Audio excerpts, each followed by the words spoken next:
एक लड़के को एक पुराने पड़े वेयरहाउस में 1978 मॉडल की शेवरले कॉर्वेट मिलती है। सबसे हैरानी वाली बात ये थी कि उसकी ओडोमीटर रीडिंग सिर्फ 471 किलोमीटर दिखा रही थी। बाहर से कार लगभग बिना किसी डैमेज के थी और अंदर का इंटीरियर भले ही थोड़ा गंदा था, लेकिन हालत ऐसी थी कि इसे आराम से बचाया जा सकता था। ऊपर से इस मॉडल की गाड़ियां आज के समय में बेहद रेयर मानी जाती हैं, इसलिए सेकंड हैंड मार्केट में इसकी कीमत काफी तगड़ी हो सकती थी। लड़के ने बिना टाइम खराब किए सबसे पहले टायरों में हवा भरी, फिर नीचे का हिस्सा थोड़ा साफ किया ताकि कार आसानी से बाहर निकाली जा सके। उसका प्लान बिल्कुल साफ था, जल्दी से इसे घर ले जाकर आराम से रिस्टोर करना, वरना कोई और पहले ही इस पर हाथ साफ कर देता। कार के अंदर झांकते ही कुछ छोटे छोटे चूहे दिखाई दिए। साफ समझ आ रहा था कि ये कॉर्वेट कई सालों से यहीं खड़ी थी। हालत ऐसी थी जैसे चूहों की कई पीढ़ियां इसी में बड़ी हुई हों। सफाई शुरू करने से पहले उसने पुराने पेपर नंबर प्लेट हटाए। अंदर तो मकड़ियों ने पूरा साम्राज्य बना रखा था। इसके बाद सीन सीधे वॉशिंग एरिया में पहुंचता है, जहां लड़का सबसे पहले टायर और व्हील्स की डीप क्लीनिंग शुरू करता है। फोम स्प्रे करने के बाद वो ब्रश से हर कोना साफ करता है। व्हील्स के अंदरूनी हिस्सों तक पहुंचने के लिए उसने घर का टॉयलेट ब्रश तक निकाल लिया। इसके बाद हाई प्रेशर वाटर गन से सारी गंदगी हटाई गई। अब बारी थी कार की बॉडी की। पूरी गाड़ी पर साबुन वाला पानी स्प्रे किया गया ताकि जमी हुई मिट्टी नरम हो जाए। 2 मिनट बाद जब प्रेशर वॉशर चला तो फर्क साफ नजर आने लगा। छत साफ करते वक्त पता चला कि इस कॉर्वेट में पैनोरामिक रूफ भी था। यहाँ तक कि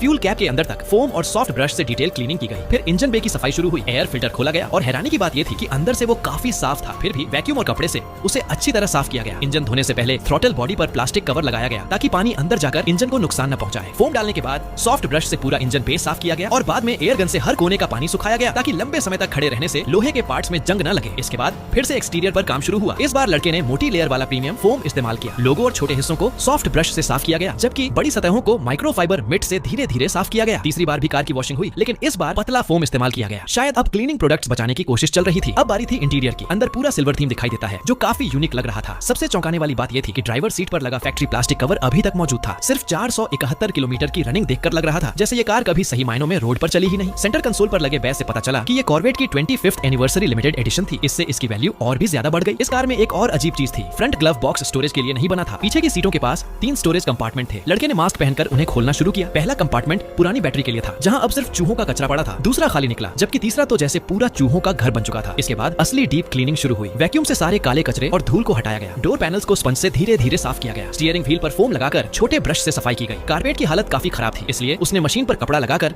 उसे अच्छे से रगड़ा और फिर एक्सट्रैक्शन मशीन से सारी गंदगी बाहर निकाली। लेदर सीट्स की सफाई भी काफी प्रोफेशनल तरीके से हुई। एयर गन से सीटों की सिलाई के बीच फंसी धूल बाहर निकाली गई। फिर पानी और सॉफ्ट ब्रश की मदद से उन्हें साफ किया गया। आखिर में लेदर प्रोटेक्शन वैक्स लगाया गया ताकि सीट्स लंबे समय तक नई जैसी रहे। अब कार बाहर से लगभग नई जैसी दिखने लगी थी, लेकिन लड़का अभी भी नहीं रुका। उसने पूरी कार उठाकर चारों टायर निकाल दिए। छोटे छोटे पत्थर तक निकालकर साफ किए गए। यहाँ तक कि व्हील बोल्ट्स भी चमका दिए गए। लंबे समय तक खड़े रहने की वजह से नीचे का पूरा चेसिस जंग से भर चुका था। उसने प्रोटेक्टिव सूट पहनकर एंटी रस्ट फोम लगाया और हर हिस्से को ध्यान से साफ किया। स्पेयर टायर और एग्जॉस्ट पाइप तक को नहीं छोड़ा गया। अंत में पूरी कार की पॉलिश और बफिंग की गई। पूरे 1 हफ्ते की मेहनत के बाद ये 1978 कॉर्वेट आखिरकार फिर से अपनी असली शान में लौट आई। इसका एग्रेसिव लुक और यूनिक इंटीरियर आज भी इसे बाकी स्पोर्ट्स कारों से अलग बनाता है।